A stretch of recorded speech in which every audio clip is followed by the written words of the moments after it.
Hi listeners, Jason here. We are excited to finally announce registrations for the biggest psych health and safety community event ever. The inaugural The Psych Health and Safety Conference will be held at the Sofitel Wentworth, Sydney, June 19 to 20, 2024 and offer concurrent virtual attendance. It'll feature live podcast recordings with OG researchers including Christina Maslach and Michael Leiter of Burnout fame, Psych Health and Safety USA podcast host I. David Daniels, Australian super experts including the likes of David Burrows, a special 10-year anniversary integrated approaches to workplace mental health panel with authors Tony Lamontagna, Angela Martin and Kat Page, hand-picked case studies from organisations doing it well, and a very special interview with plaintiff Zaggy Kozarov by Catherine Dunlop on that High Court case which we previously covered on the podcast. This event will sell out. Get in quick to secure tickets at early bird prices for the 2-day conference, pre-conference masterclasses, and the VIP dinner. The first 200 in-person registrations also get a copy of her latest book, The Burnout Challenge, signed by Christina Maslach herself. Find out more and register at www.psychhealthandsafetyconference.com. Now, on to this episode. From Flourish DX, this is the Psych Health and Safety Podcast. With workplace mental health becoming a safety prerogative, this is the source of information on psychological injury prevention and health promotion. Hi, and welcome to the UK Psych Health and Safety Podcast. My name is Peter Kelly, and I'm your host for today. And we have a special guest, as always, on the podcast.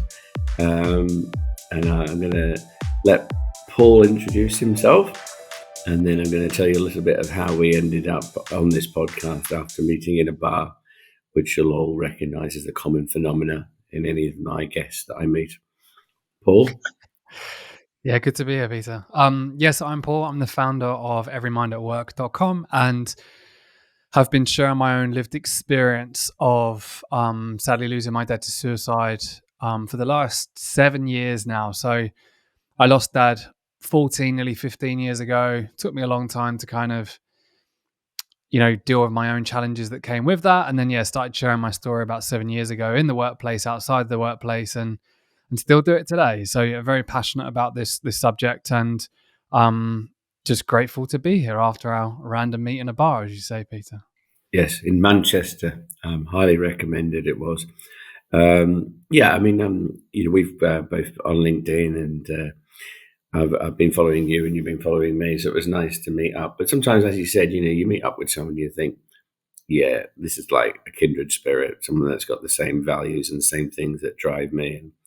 And that's what I wanted to really talk about as well, which is, obviously we know that about your dad, but over the last 7 years, you've been on a journey, haven't you, really, in this field? And so you don't just talk about your lived experience, you do other things as well, don't you? And I think that's just I'm fascinated how that developed and grew. I do apologise if you see me eating chocolate cashews, but it is Christmas, and when we're recording this, we'll be going up in January. Yeah, no, I've got a Mars bar wrapper here as well, so I've already got at the celebrations that are mounting up. But yeah, like you say, Peter, I started sharing my own experience, and I didn't know where it was going to go. If I'm honest, like I spent the first probably 2 years, 3 years, maybe just saying yes to every opportunity. Like as long as I had a forum, a place where I could share, I was willing to do it. And to be transparent, I found that organizations started to put more of a need on it, but it was very much around like specific awareness days. So like the first thing I would do is like, can you come and do a lunch and learn and share your story on World Mental Health Day? And then that was kind of it. So I always say I became like a tick box exercise quite quickly back then. And the concept of Everymind kind of arose from that. It's like Everymind was created because I thought to myself, how do you create that ongoing support, that proactive support, the prevention side of all of this? And so, we kind of dabbled in a few things, and our first product was a wellbeing app for everyone. And, I look back on that now and I think, it was the right intent back then, but the industry just gobbled it up. There's so many apps out there now. And, it's, for me, our company is impact first. So we still have the app, but we also do lots around mental health first aid support, champion support, peer-to-peer networks, making sure that there's safety wrapped around those networks. We do webinars, we do workshops, and the team's still small. There's 16 employees in Everymind now, but we support hundreds of organizations on a yearly basis, different industries, and it gives us a good snapshot of what they're doing and what they're doing well, which we learn from and we share to others as well. So we do lots in this space. Do you think there's been a change in appetite over the last few years? Yeah, so much. And again, this is why I think me and you have linked up now. For me, well-being is still bucketed in most cases as like a nice to have, to benefit, right? And what I found is when the markets are tough, the first thing that normally goes are benefits. And I think when you're still categorizing well-being, and when you're still categorizing mental health in organizations as a benefit, it's not being invested in the way that I see possible. So what I've seen over the last 7 years is organizations doing nothing, organizations throwing everything at it for a period of time. And now what we're seeing is organizations being a bit more strategic and stripping things back. So not wanting to implement all of the shiny objects and invest loads of money into it, but be a bit more thoughtful with what they're doing. I'm generalizing. There's still so many companies that don't do anything, right? But there's a lot of, I think, companies now being a bit more strategic than just implementing everything and hoping that it works. We've talked a lot on this podcast about the hundreds, and I mean hundreds of apps that came out post-lockdown with very poor evidence based. And it's interesting, you're building your evidence base through your interaction with your clients. When you talk about mental health and now the mental health journey, traditionally, I think chief execs, this was not a conversation that they were having because they were almost shielded from it. Or then they're in an environment where they weren't able to talk. I mean, have you found that yourself? Like, when we're now talking to board of directors or chief execs, whereas in the past, it might have just stayed in one area. Or I just hopeful. No, I think it's happening. I think, I've done talks to exec teams before, and I still have to remind myself sometimes that these are human beings, right? It's like, I don't know what it is. They almost seem like this, I don't know, you're going into an exec meeting and these guys aren't going to get it. For the most part, in my experience, and maybe I haven't got the greatest perspective because the companies I tend to deliver to that exec teams already invested in it. So they've probably already got a bit of buy-in anyway. But yeah, I mean, don't get me wrong, not all of them understand it. Not all of them are really invested in it, but everyone is human and everyone has got an experience. And I think that's where lived experience comes in. I think if I just walk in with some facts and figures, they get it, they understand it, and they do need the ROI, they do need the reasons to invest in it. But I do think they also need the human side to it. Like if I can get them to connect with me, whether it's through, they might not have been through the experience that I have, but I'm damn sure they've had like a challenge in their life, right? Or they've got children who potentially have experienced mental ill health. So for me with the exec team, is like if I can get them to connect on that lived experience level, and then you throw all the, the business case at them as well, they do tend to listen. But yeah, I think this is why, again, me and you are having a lot more conversations now, because I think well-being, mental health needs to become a need to have as opposed to a nice to have. And that's where the exec level, health and safety, all of that kind of definitely kicks in for sure. Yeah, and hopefully the advent of ISO 45003, which is the standard for psychological health and safety, will help to put those formal structures around it. And to do that, I mean, turning to the work around peer-to-peer support around mental health, have you seen a growth in that, or is it just something you're still banging on a door saying you need to have this? Because when we met in Manchester, we discussed about the fact that actually it's not a nice to, it's a must. they need to be you meant people who are in that capacity. The peer-to-peer support networks need to be strong, robust, clear, and how they support each other. So I'd be interested to see if it's still you're getting traction because they're coming to you, or you're just having to really, really push it and say, Yeah. have you thought about how you're looking after your people?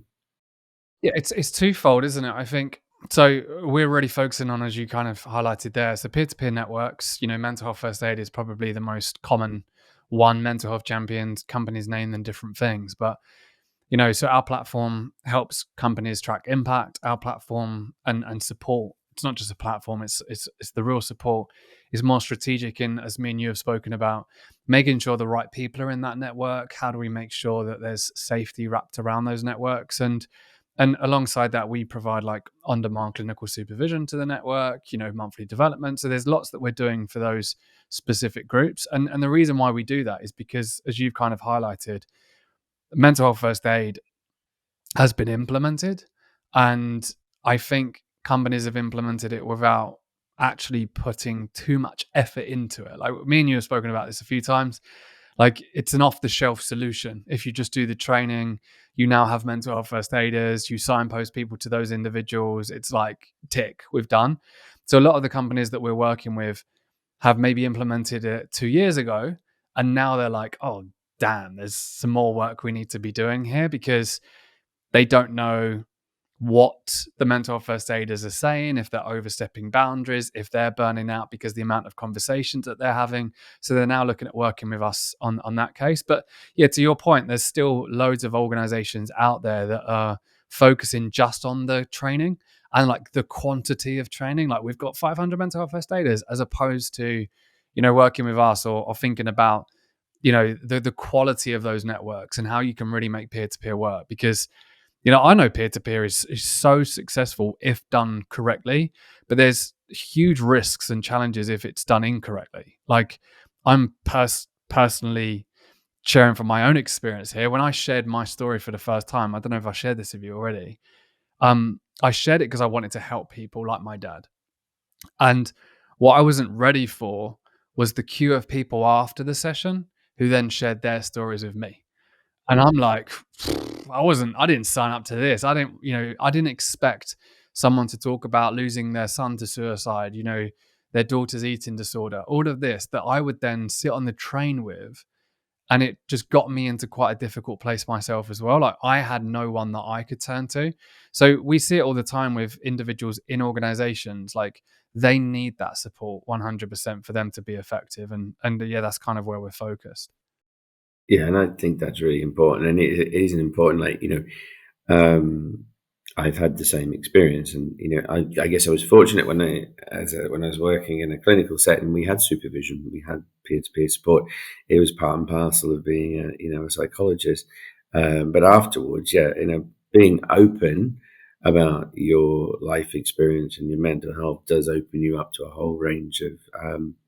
So I would suspect that that's, as you say, it's occurring with people who are mental health first aiders, and it's the thing for me is it's all these systems around. What do you do? What do when someone's ill, they're ill, and what do you do next? Where does it go? What are the systems that are in place?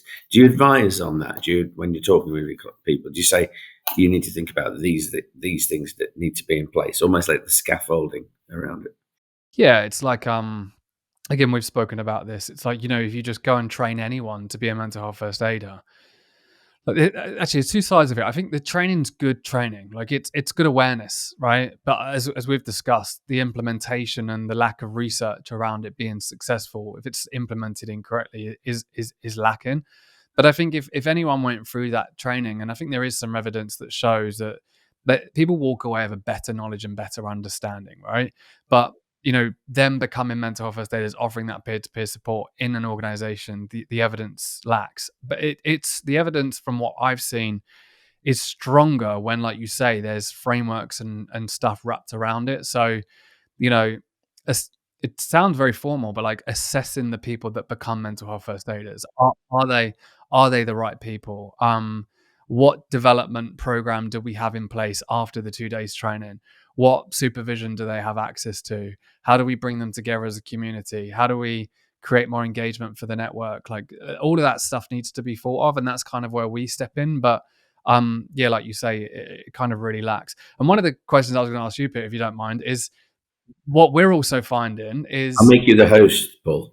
exactly. I'm happy to be the host. What we're finding is the ones that are really motivated, empowered when it comes to offering peer-to-peer support in their organizations, the champions, mental health first aiders, whoever, are the ones that have lived experience, right? Because again, like myself, I'm very driven in the work that I do because of dad and because of my own challenges, similar to like what you've shared, etc. So from a risk perspective, they might also be the ones who could be, I wouldn't say the most vulnerable, but like I still have my own challenges, right? I'm not over my dad. It still impacts me. It still triggers me when I speak to people and I have certain conversations about suicide. So that's what we're seeing as well. It's like the double-edged sword. These are really passionate and motivated people because of their own lived experience, but also does that put them at risk because of their own lived experience, if that makes sense? Yeah, I mean, it does have the potential if the systems are not there and they're not in the right place. I guess that's the reason why you want to make sure you have good systems in place to help your people. And I mean, even we were talking about obviously when my dad passed 2 years ago. I had a lot of support on LinkedIn, but it was dark for a period of time because my dad was my world, and I lost a significant anchor stone, as I call him. He sort of. But I think I was fortunate because I have people around me who I reached out to and went, this is happening, and they, I call them my tribe. So I have a tribe, and they're my tribe, and I brought them in, and and they enabled me to sort of get through that. I mean, I'll go and visit him on Christmas Day. He's so out towards. I'm not going in the Irish Sea, but he's not far from the Irish Sea, so I always walk out with my best mates.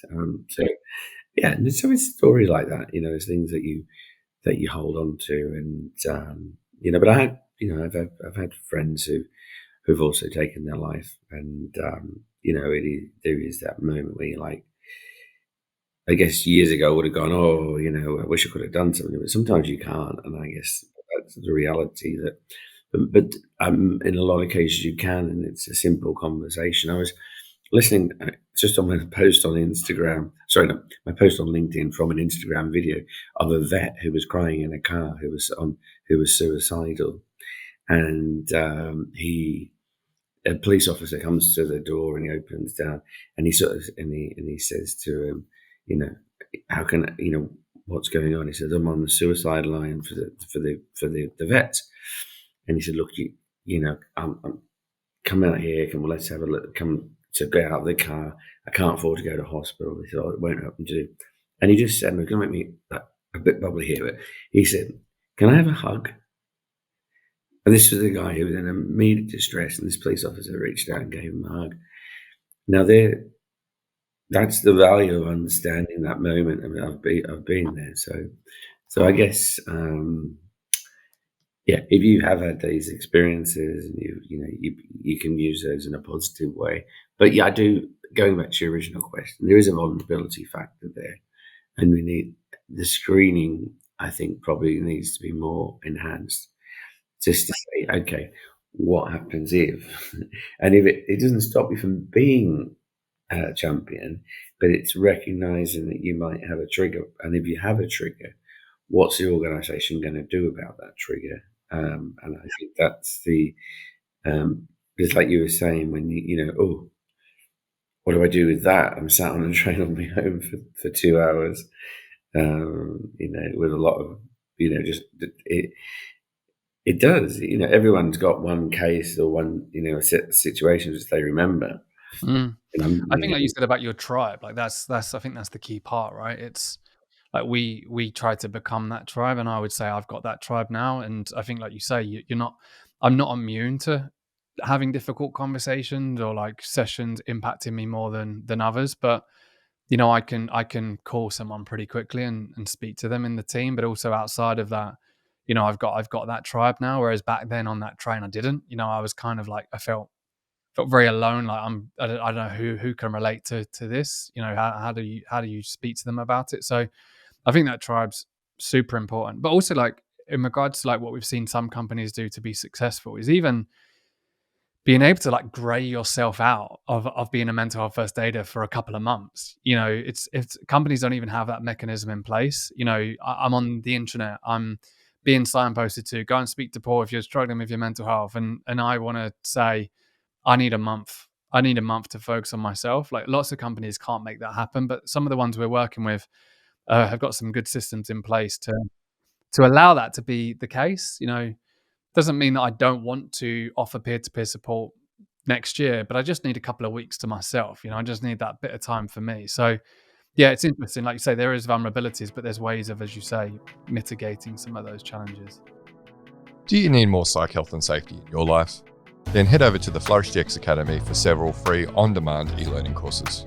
If you're an internal professional, follow FlourishDX on Eventbrite to register for any of our free fortnightly interactive webinars. Our flagship professional practice program is also exclusively available for internal professionals. The 12-week course blends theory, applied practice, and interaction with other professionals through live lectures and a monthly community of practice session. Find out more about all these learning opportunities or inquire about a bespoke in-house training at the FlourishDX Academy, www.45003.com. Now back to this episode. I think there always has been, and one of the Cochrane review, which came out recently, said about where it is successful, mental champions or mental health first aids, is where there's the add-on systems of work. And when we were chatting in the pub, and I said, if you'd asked me 20 years ago, would I want 1.5 million people trained in mental health, I would have gone yes, because we didn't have that 20 years ago. And now we've got that. Is what we do with that, and so what we do with that knowledge. So in one of the over the course of the last 20 years, what we've seen is a change in this idea of psychological safety and psychological health. So in talking from a psychological health perspective, do you think the awareness of people's awareness of psychological stuff has increased? And I personally believe it was increasing before lockdown, but I do think some of the psychological health and safety has now become a phenomena, or and psychosocial risk. So, yeah, I think it has. Like I always sort of talk about, my dad was 2009, right? So we first knew there was an issue end of 2008, and I remember he took his own life 4th of March 2009. And then I reckon it was about a year ago, like 2010, I was in the Odeon cinema and I went to the toilet. And as you know, in the good old urinals, there's normally like adverts. And normally all the adverts in the urinals are just ads that we're used to. Exactly, right. And I looked and I saw Mind. And it had like the words mental health on a poster. And looking back at it, I didn't know what being triggered was back then. I hadn't been to therapy or anything, but I was like really shaken up by it. I was in that period of like not talking about my dad. Like I couldn't even say the word suicide. I couldn't even say his name because of like the shame that comes with suicide bereavement back in that time. And I think to that now, in comparison to, that moment in 2010 to now, like it's massively different, right? Just seeing the words mental health was such a profound thing for me to see in a public place, whereas now it's a lot more ingrained in society. So I think it's getting better. I do think, to your point, like awareness and education is really important to give people the understanding that they could be struggling. I still hear from lots of talks that I do that people still struggle to articulate how they feel because they can't put it into words. They don't understand it still enough. But I think one of the challenges that we are seeing is awareness is creating a lot more conversations, but where do those conversations go? Like awareness is creating a lot more. I need some support. Where do I go now? And that kind of what now is what's lacking because it's still very generic, if that makes sense. But yeah, I've definitely seen massive changes pre-COVID and even post-COVID as well. Yeah. No, I mean, it is. Yeah, I'm glad you said that because that's what I was saying. I mean, I remember the first time I'd seen the adverts in the urinals on the motorway services, or where there was an advert on the tube, big massive one that was on the tube, and it was like yes, and I know mates in mind who I'm ambassador for, Joy Mental Health Advisor. They have billboards that they put on screens as well, and with mental health messages, both to the members of the public and also to the construction sites. And we did get into this conversation, didn't we, about men's mental health, and what it was like to be free as men to talk about your mental health.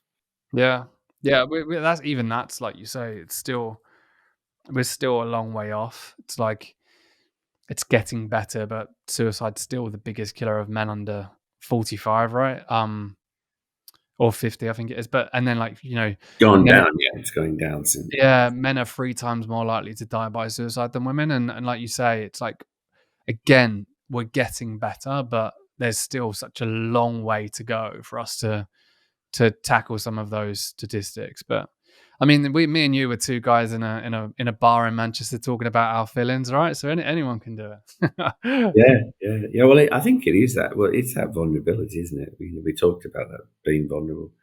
I didn't feel I was being vulnerable. I just felt it was a natural thing to talk. That's the difference, I think. But that's like, but again, I think that's what we're trying to create in corporate environments, right? It's like you just need one person to make you feel safe to share that trust, and potentially you wouldn't have been as open, and I wouldn't have been as open if we wasn't as open with each other, if that makes sense. So yeah, as you know better than I do, like trust and creating that trust in these environments is a key part of having those conversations.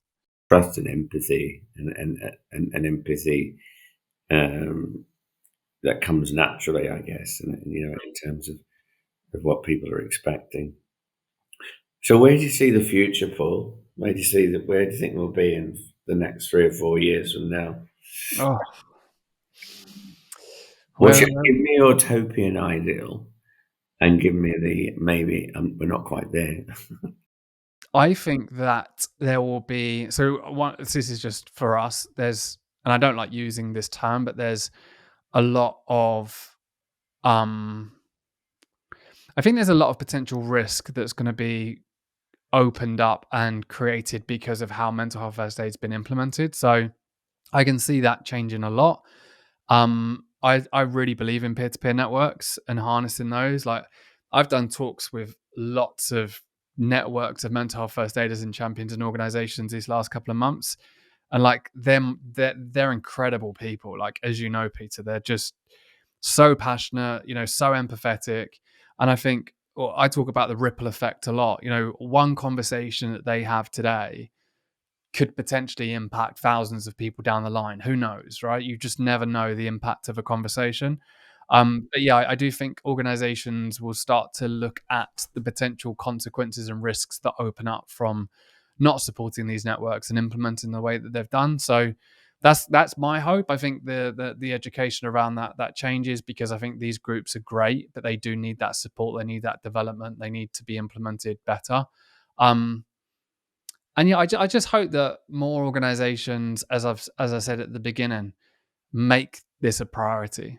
They shouldn't. It should be ingrained, I believe, into the whole organization, as opposed to we've got a 10 grand budget for wellbeing this year. What can you do? It should be ingrained into it. It should be more of a necessity. So I do hope that, as we've discussed, there's more legal requirements and there's more things put in place so organizations do pay more attention to it. But I don't want them to just tick boxes. if you value your people and you invest in your people, there's always going to be rewards that are reaped from that. So yeah, I do hope in the next 3 to 5 years it won't be such a hard sell, and it'll be a little bit easier, hopefully. Yeah, it's not like if you value people, they'll look after you. It's kind of like, hello.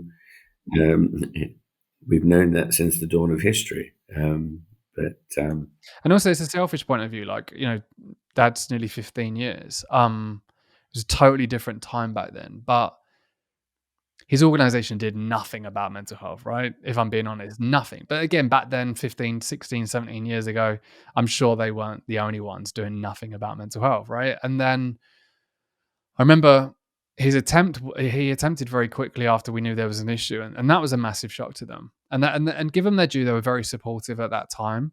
And then when he died by suicide, again, the way they reacted with us as a family was very good. But they then start putting stuff in place afterwards. And still 15 years on, I see that happen time and time again in organizations. Until someone sadly takes their own life, a family, they've got family, friends, colleagues, that's when companies start to pay more attention to it. And that's a core driver for me. I don't want that to be the reason why companies start investing a bit more. We want to be at the other side of the equation, which is making sure that that systems are in place so that these people, when they reach out, if they do reach out, can be supported and can be helped. I asked you when I met, how do you think your dad would feel?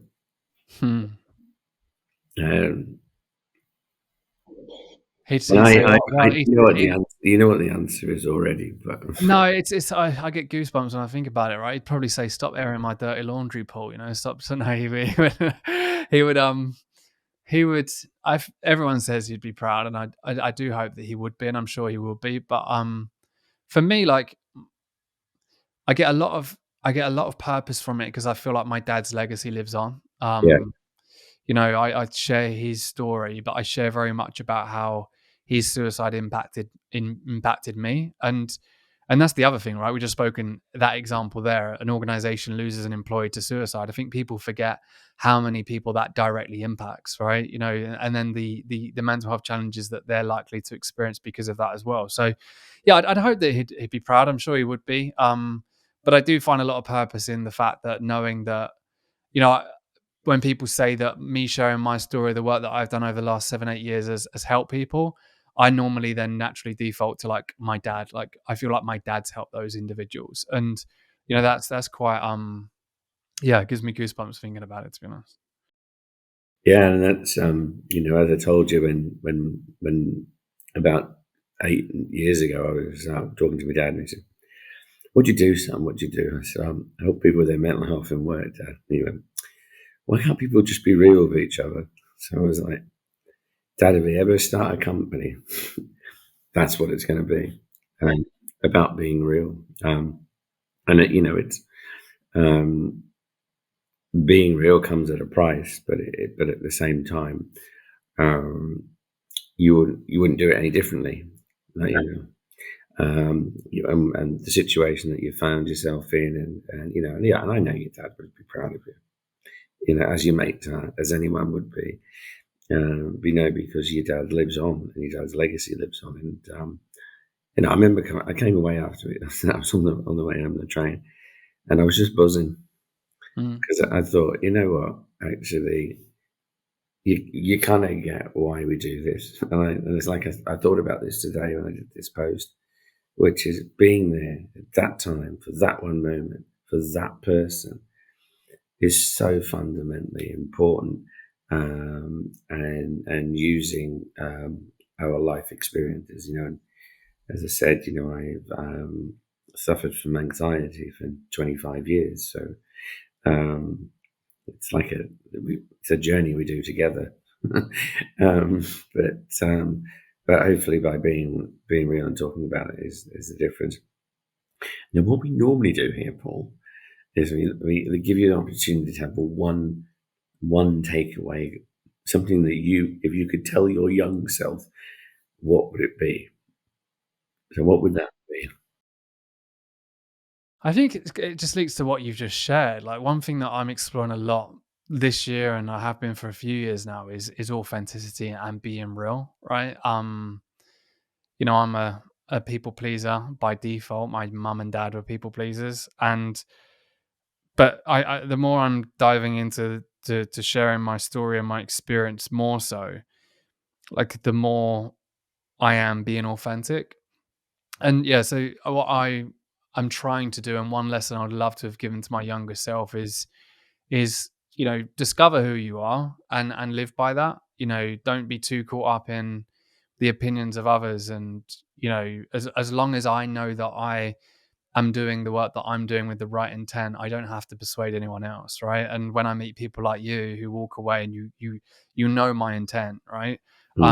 Those are the individuals that know authentically who I am. And I say that because, again, the more I share, the more I put myself out there, the more I'm exposing myself to criticism, to people saying different beliefs about what I have. But yeah, I sleep better tonight because now because I know who I am, and I know what I'm trying to achieve and who I'm trying to help. And I'm not going to please everyone. So yeah, I think if I could go back to the younger me who had crippling anxiety about everyone's opinion and trying to, like, wear masks and control rooms so everyone loved me and everyone adored me, right?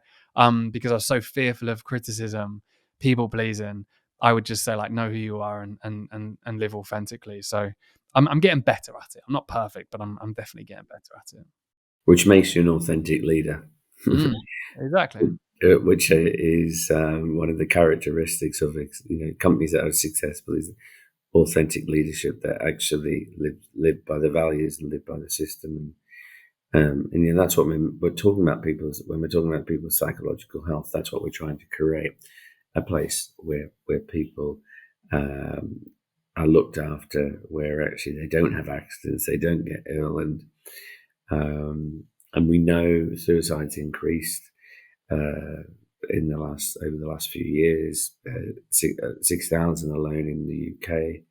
So it's and then 25% increase in depression and anxiety. So we've got some work set out for us or ahead of us. But yeah, so thank you very much for taking the chance. Just leads me to remind people that they can listen to this on their various podcast networks that they have. And also we're on YouTube. There's been a nice little video of us together, a montage. So thank you, Paul. Look forward to the next beer. And that's us for now. And Merry Christmas to everyone, although you'll get this in the new year. So Happy New Year as well. You've been listening to the Psych Health and Safety Podcast. To stay up to date with the latest on psychological injury prevention, follow Flourish DX on LinkedIn and subscribe to the Psych Health and Safety Podcast at www.psychealthandsafety.com.